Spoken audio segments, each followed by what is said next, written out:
my family and I decided to take a road trip to no other than the great state of Texas. I love being on the open road and seeing the scenery and the weather change with each state line that we cross. Texas holds a special place in my heart. Along with a bunch of other dope reasons, it's where I married my wife. In this episode, I'm gonna introduce y'all to my little brother, PJay. He has an incredible story, from being over 400 pounds to losing all the weight and overcoming several obstacles in his way. He's been not only an inspiration to me, but an inspiration to others. The last couple of weeks have been incredibly tough in regards to my weight loss journey. And in the name of transparency, yes, I did indulge a little bit. My brother PJay and I have continued our routine and haven't missed a single day of working out. I've fallen in love with the steam room and the sauna, and as I've come to find out, I actually enjoy the stationary bike. This works for me because I've been wanting to introduce new workouts and recovery methods to my fitness journey. I feel incredible after sitting in the sauna or steam room for 15 minutes after every workout.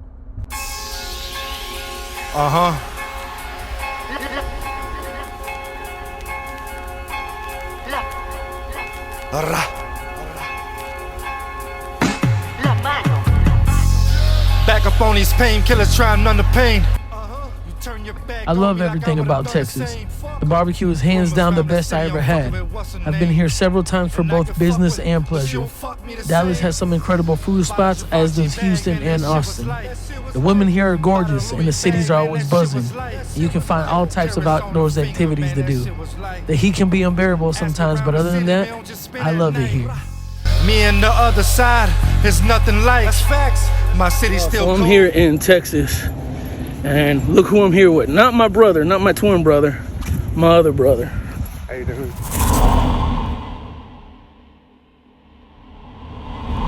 It's my brother PJay. Really cool story. I'm gonna let him tell it at some point. But he once used to be probably as big as me and him are now, and he's lost. How much weight have you lost? Over 200 pounds. Over 200 pounds. So I'm in Texas. We're gonna get a nasty fucking workout with him because he's a beast. And he does Muay Thai now. I think you're into BJJ now too, right? Yeah, I'm getting into it. He's getting into BJJ. But we just pulled up to the athletic club, and we're gonna train together, and I'm excited. Texas weather is, sun ain't out, but it ain't burning hot either like normal, so I'm excited about that.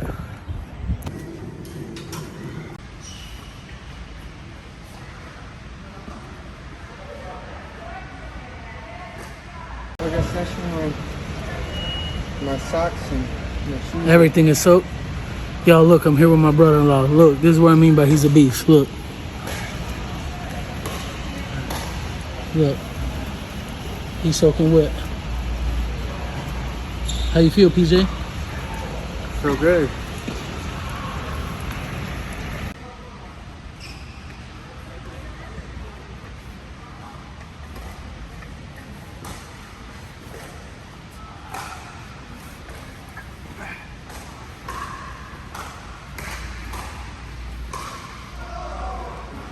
So we just got out of the sauna. Look at my brother-in-law, look. Soaking wet and sweat. We just got out of the sauna. We're getting ready to hit the house. I have to record some of the routines during this week so y'all can see how he works out and how I work out. But y'all are familiar with how I work out.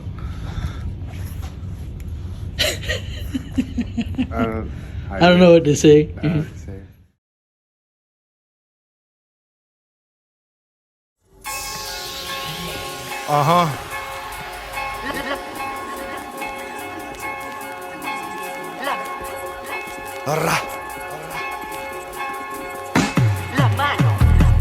Hey, today's day 2 in Texas. I'm here with my brother, PJay. We're getting ready to hit the gym. Just picking up some food for our family in the morning. And then we're gonna drop it off and go train. And I don't know who the hell told Texas it could be 48 degrees outside. I did not pack for this weather. This is actually his fiance sweater. So I'm excited about training. I got my baby girl back here. We're picking up some breakfast tacos and stuff. But We'll get to it. Program. Continue programming.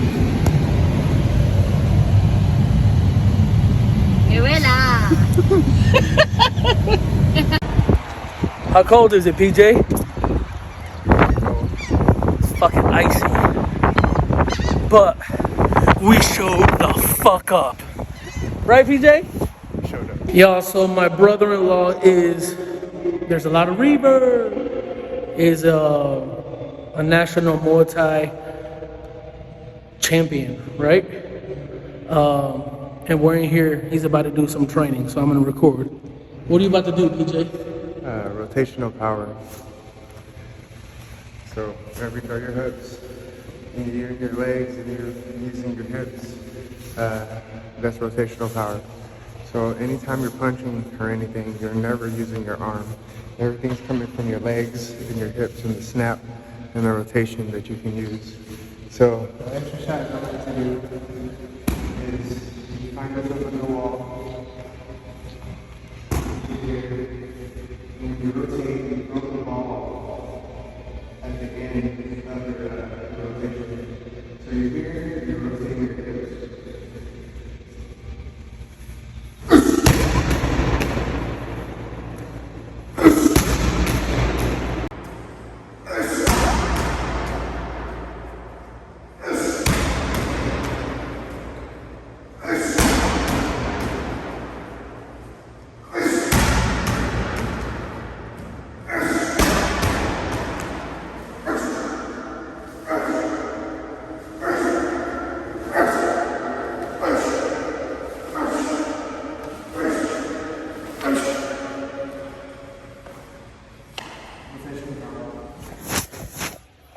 So we're currently sitting in the sauna, and that's one thing I like about this gym. My gym back home doesn't have a sauna, and it's nice and hot in here. Look. What's up, everybody? Still cold down here in South Texas. It's currently 50 degrees, but these workouts are pumping. And my brother-in-law is actually staying a little longer than I am today. But workouts are pumping. And even though the weather's like a bitter cold, it does feel kind of good to walk out of the gym when you're like really hot and feel that cold air hit your face. So feel good there. Still getting to this workout and sticking to the program. That's all I got for you today. That's really it.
It's 58 degrees outside, and I'm going for my run.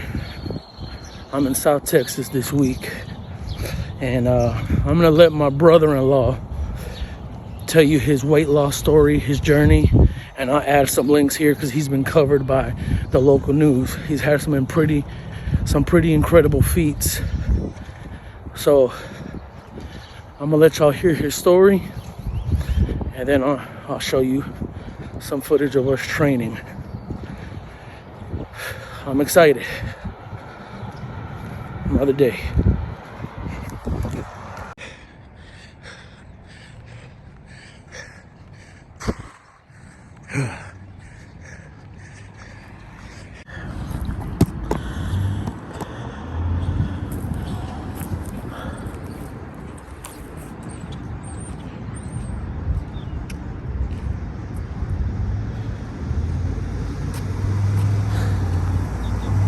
All right, y'all.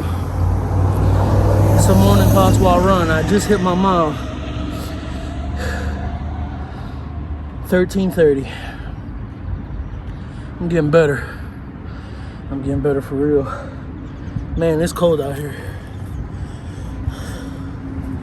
It's incredibly cold. I had a couple people, got my AirPods in. I had a couple people flag me down like, you're brave for wearing shorts. No, I'm disciplined, bitch.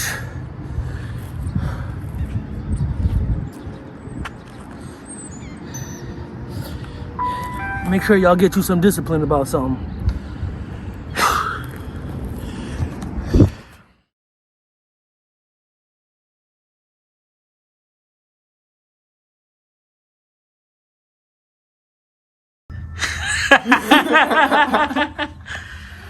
Hold on. All right, y'all. So I'm gonna guide this interview. This is my brother-in-law. I'm really proud of him and his weight loss. I always thought the story needed to be told because the biggest thing anybody needs to conquer is this motherfucker right here. Your brain is everything. If you can beat this bitch to the ground and pin it down, you can accomplish anything you put your mind to.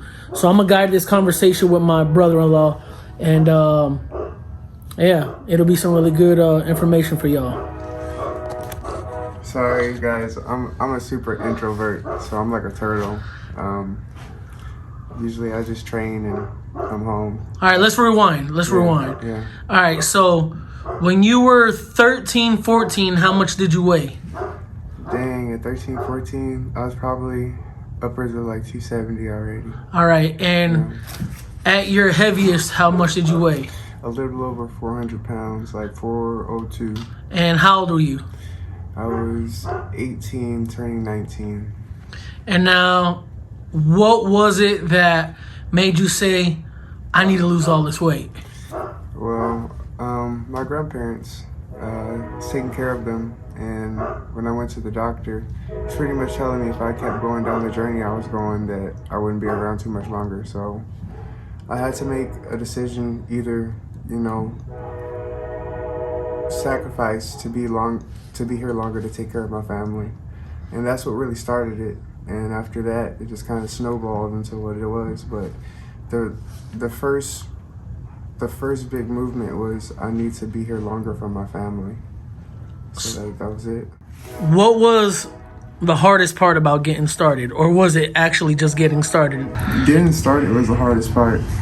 It was looking at the shoes, knowing that when I put them on, that I had to do something that I didn't want to do. It was knowing that I was gonna fail a lot, but I was gonna have good days and bad days, and I still have that. But definitely the hardest part about getting started was just being consistent. You know, when you do something a lot, like you want something like a reward, like something like a keepsake to say, hey, I'm doing something right. But in a weight loss journey, it's not like that all the time, you know, so. All right, so you said some of the hardest stuff is just putting your shoes on and getting going. Yeah. Yeah. What, after how long would you say you fell into a rhythm of like, I'm getting up and I'm exercising? About 3 months. 3 months? 3 months. It felt like if I didn't do it, it's like that itch in the back, like, damn, did I brush my teeth or did I forget something? You know, it becomes a part of your routine, you know. And once you snowball on that, you start understanding things about yourself and you start discovering things about yourself, not only physically, but you learn how much you are capable of handling mentally. So, sorry. That's all right. All right, so what was your first milestone? So you started a little over 400. What was your personal first milestone? Was it 350, 375? Yeah, 350 pounds. 350 pounds, Yeah, and you just kept going. I kept going. As soon as I hit it, like, the first part was dieting and just like walking a lot. I really couldn't run. Like I could, but Like I got real bad shin splints and like my ankles hurt. I had like super bad ankles. So kind of fast forward, because now you run how much a day? I run about 6 to 8 miles a day. That's fucking beast. 10 when I'm really feeling it. So. All right. So now what would you say? Because I think a lot of people think weight loss journey, the hardest part is sticking to it. But there's also other pitfalls like being disciplined about it or just beating your mind. Talk to us, because at over 400 pounds, I remember when I first married your sister, I used to say, yo, PJ, we got to go exercise. What was it like when you crossed that first milestone? What was it like for you to feel that level of accomplishment? And did it put more fire under your ass, or did you say... Yeah, it's like that aha moment. Like, I've learned in life you only get so many aha moments. Like, and when you figure out what you're capable of and you see yourself doing something and accomplishing something that so many people tell you that's impossible, you've told yourself that's impossible. You've beaten yourself up about it like this is never going to happen. But when you stay consistent enough and long enough, you get crazy enough to do it. You have to become crazy about it. Like, man, I love that. Like if you're doing something with a passion so much and somebody says that food's crazy, then you're doing it right. Yeah. You know, when you're doing it and you've reached a level to it and people start to question you, like you've actually made it. You know what I mean? So when you first start, you have to fall in love with being uncomfortable. Like you have to fall in love with the hard stuff, you know, and even like fighting. Like I like getting in the ring. I love fighting. We'll get there. Hold on. I don't want you to jump the gun. Okay, sorry. Because I think that's another part of your story that is like really impeccable. So now, how long did it take for you to lose? How much weight have you lost total? Okay. The most amount of weight you've lost at your peak. Okay, so at my peak, I fought at 165. So from like 402 to 165, I don't know how many pounds that is. Holy shit. Yeah, that's almost 250 pounds. Yeah, that's a right? lot. Yeah. No, my math might be I'll add the number somewhere up here. Quick maths. Yeah, quick maths. All right, so now I know I'm only down 72 pounds, but I'm experiencing a passion that I haven't experienced before because I'm beating the clock. I'm working against the clock. I need to lose all this weight before I hit 40. You got way more time on your hands as far as like you crossing the 40 threshold, but your passions have evolved. I remember when you wanted to sit in front of the TV and play video games all day and then eat and all the worst habits anyone could have. Let's fast forward a little bit into, one last question before we continue. How long did it take for you to lose over 200 some odd pounds? Okay, so 18, 19, 20, 21. Okay, I really reached a point so I was like 22, 23. That's where I actually was like transformation complete. You know, like at a spot where I can say at a spot to where I can say I did it. But even then, I still felt like I had a lot of work to do. But from 18 to like 23, that's... Yo, listen to that level of discipline. That's 4 years. Yeah. 4 years of every day getting up and choosing hard, the right hard. Yeah. And that's what makes it worth it. So now let's fast forward, because I was talking a little bit about picking up new hobbies.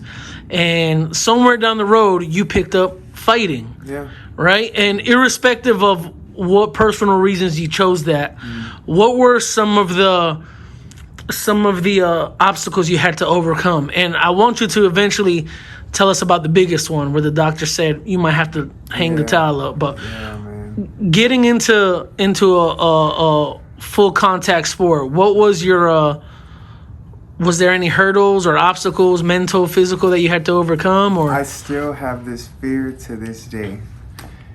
Taking my shirt off in front of people. No shit. Yes. Do you really? I do. I struggle with that still. No shit. Yeah, I struggle with that. And wow. And it's because like being so big and losing weight, like you have extra skin, but I've learned to love my body, but still that inner part of me is always like so afraid to take off my shirt because Wow, I didn't know that, bro. Yeah, being bigger. I still struggle with that. No I talk to my shit. coach about it all the time.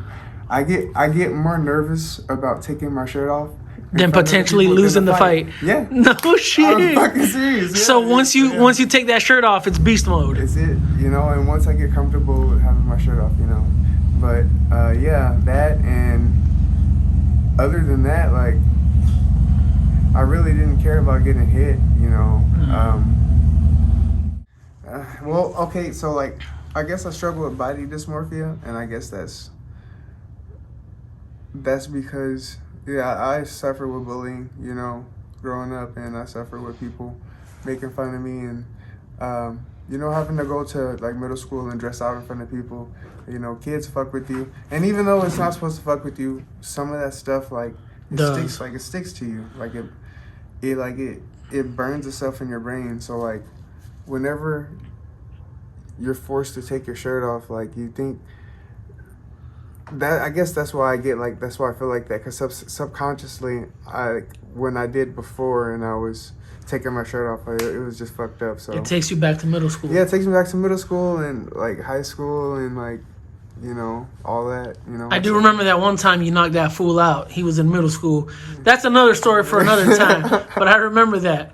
All right, so you get into Muay Thai, right? Yeah, Muay Thai. Now, tell us about your journey there, because there's something super pivotal that happens, and the doctors just short of tell you retire. Yeah, so how long have you been training up until that point? Tell us then what happens at that point, So, and how your mind switches on. So I'd probably been training about 2.5 to 3 years at that point, and I was just about to go fight in Oklahoma, and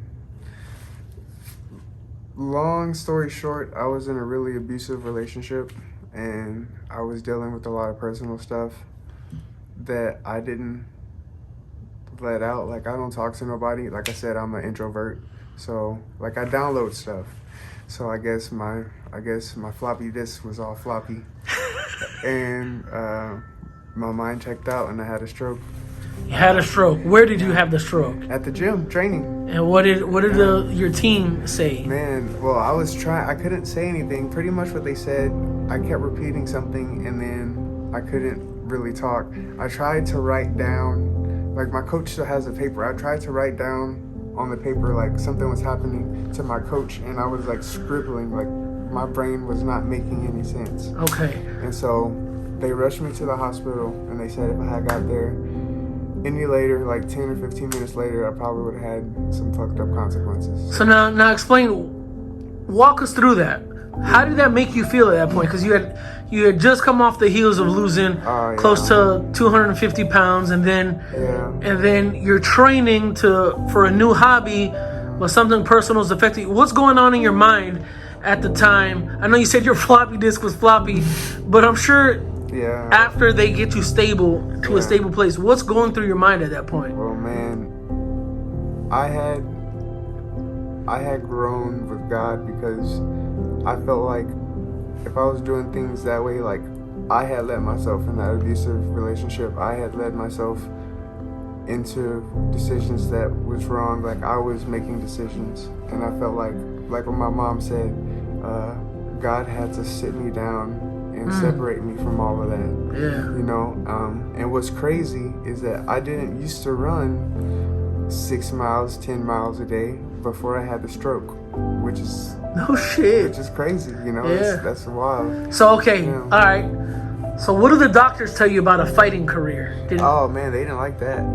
They didn't like that shit, you know. But I trained for like 2 or 3 years. Did they tell you, like, hang it up, or? Yeah, well, they wanted me to, but I was like, no, fuck that, you know, because, man, fighting it's not only the act of fighting, putting on gloves. Like, I've been fighting my whole life, like, through everything. Me and my mom fought through situations. I fought through situations.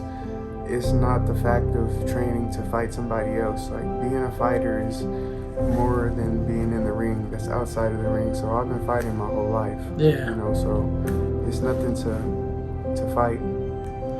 All right, so they tell you hang it up, and you're like, nah, fuck that. I've been fighting my entire life. Yeah. I need to go for something. Yeah, well, it's just, that's what it is, fighting, man. If you really believe in something, you love something, you fight for it, you know. Just like I fought for my health for my grandparents, that was a fight itself. I didn't do that in the ring. Getting to be mentally healthy over the abusive relationships and everything, that was another fight. That wasn't in the ring, you know. So fighters train, you know, to fight, or you know, just to get in the ring and do that. They have that mentality, but I try to take it outside. Like, how can I apply this to life? Yes, be a better person. How can I apply this? Because eventually I want to open a school. Like, I don't want to just be a fighter. I want to be a martial artist, to be able to be a coach, to be able to pass on All right. stuff, you know? So I don't want to jump too far ahead with your ambitions. I know they're there. We're going to touch on that a little bit too. I want to talk about, I want to talk about that National Muay Thai Championship. So, because even the local news station covered you. Yes. And I would say you, at least locally, I think that video got a lot of views or a lot of shares. But tell us, what was it like against doctor's orders, continuing your fight routine, and then ultimately going to, where'd you go? Oklahoma. There you go. Ultimately showing up in Oklahoma and bringing home the belt. Yeah. What was that like? It was crazy, you know. It was scary stepping out on faith. And that's what it is, because when you do something that man says that you can't do, that's one thing. But when you step out on faith and what God put inside of you and what He says you can do, that's what matters. And that's what happened, you know. And I haven't had a hiccup since. The doctors cleared me. I'm cleared. I have like letters from the doctor, blood work and everything. I'm good. And that's nothing but God. How'd you win the fight? Was it a knockout or? It was points? Points to the end, you know. But I was slinging with the big boys. It wasn't a heavier weight. That was a light heavyweight that I won that title. That's awesome. And that was at 195, and I usually fight at 170, 165. So I was slinging with the big boys. I don't give a fuck. Yeah. Nah, that's awesome. All right, so now let's lead into you kind of touched on it a little bit. So now, as you continue training and moving in the direction of looking to go into, I would imagine, a professional fighting career. You mentioned you want to open up a school eventually. How far down the road do you see yourself doing that? Ever since I had that stroke, I always say it's in God's timing, because anytime I put myself in front of things and I try to dictate things, it always seems to sour. But all I can say is that I'll keep working towards it, and whenever God hands me the keys and say, here, go open the door, that's when I'll do it. That's awesome. That's it. Like, I can't. If you do that and you set yourself to that, you burn yourself out, because you're like, why don't I have the keys? Why don't I have the keys? Instead of working towards being a better person and opening the doors for other people. You don't know. You never know. Just focus on what you're doing today, your goals, and eventually your goals will snowball into milestones. Your milestones will snowball into your dreams. All right, so this channel, my channel is about fitness. It's about fortifying your mind, your body, and your soul, and basically breaking all your bad habits to become the best version of you.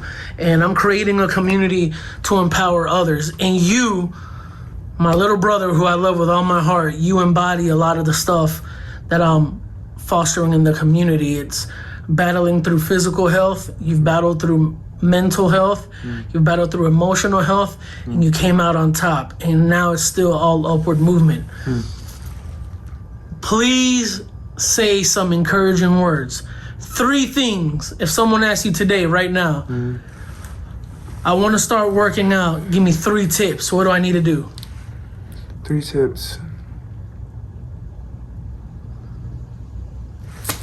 Believe in yourself.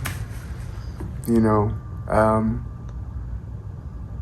because your self-belief will take you a long way. Because I'll just tell you this: if you're starting this fitness journey or you're on a fitness journey, know that you're gonna have bad days. Know that you're gonna have days you're gonna fuck up. So that I'll say that's tip 2. Tip 1 is believe in yourself. Mm-hmm. Tip 2 is know you're gonna have bad days. You know you're gonna fuck up. It's not. We're human. We're not meant to be robots. We're gonna make bad decisions. We're gonna have ice cream at night. We're going to roll over and eat shit we're not supposed to. You know, but you're gonna have bad days. But that's a good thing about it. But the next thing about it, tip 3 would be the highs that you're gonna have are high. You know, like I said, the first aha moment I had when I reached 350 pounds was a huge leap towards the person I am today. And those aha moments, like I was saying, they're gonna be far in between, and some people might have them back to back. You know, everybody's different. Another thing I like to say is, like, you wouldn't go into a shoe store and just put on a shoe and say it fits. You know what I mean? You need to fit. You need to see, oh, okay, my foot is this way. It's this long. You know, like, I like this type of shoe. Everybody's different, so everybody's body style is different. Everybody's not gonna work the same. Man, that's awesome. That's really what I wanted to sit you down for and talk about, is because I'm not gonna talk about your personal sacrifices and all that, but you're someone that I love and hold dear to my heart, and I wanted the people to hear your story, because I'm gonna post some pictures. I need you to send me some Fat Boy page I can show the before and after. Yeah. And I'm gonna put all that here in this video. And this is my brother-in-law, national Muay Thai champion. I'm just a normal person. Yeah, he is a normal person, but he's had some really impressive accomplishments considering everything that was stacked against him. Yes. And that's the whole moral of the story. Is next tip, sorry, before I forget. Failure is not the end. Failure is falling forward. You know what I mean? So you have to try things, and you're going to fail. Be comfortable with failing. Like, you're not going to get it immediately. Like, be comfortable with failing and be like, oh, I bumped my head. Okay, this is here, I need a duck. Okay, this is here, I need to go this way. Like, be comfortable with failing and learning. I am not a professional. I have no degrees in this. Like, I don't have a PhD. I didn't lose weight, and I'm this phenomenal person. I just didn't give up. That's it. I didn't give up. That's it. Your sheer grit. That's it. I just didn't give up. And that's the whole point of this. You don't need to have degrees. I don't have degrees. Like, I don't know what the fuck I was doing. Still to this day, I fail. I'm learning things and I'm failing, and I'm learning and I'm failing. I'm learning and I'm failing. That's the only way I've gotten to this point, was by failing. Because when you fail, you fall forward because you're aiming at something. You know, if you don't try, you sit in the same spot. That's how you become stagnant. Yeah, that's the person that you don't want to be. But if you're trying, you're jumping, at least you're jumping somewhere. You know, like, my coach told me this really cool concept. He's like, if you jump on a branch and you hang on it too long, what's gonna happen? It's gonna break. If you're trying to get up the tree, you need to keep jumping from branch to branch until you get to the top. If you stay somewhere and you say, I can't go anymore, you're scared, you're gonna fall all the way down, and guess what? You're gonna have to start again. So you might as well jump. Keep jumping. You might as well jump. So Keep yeah, jumping. just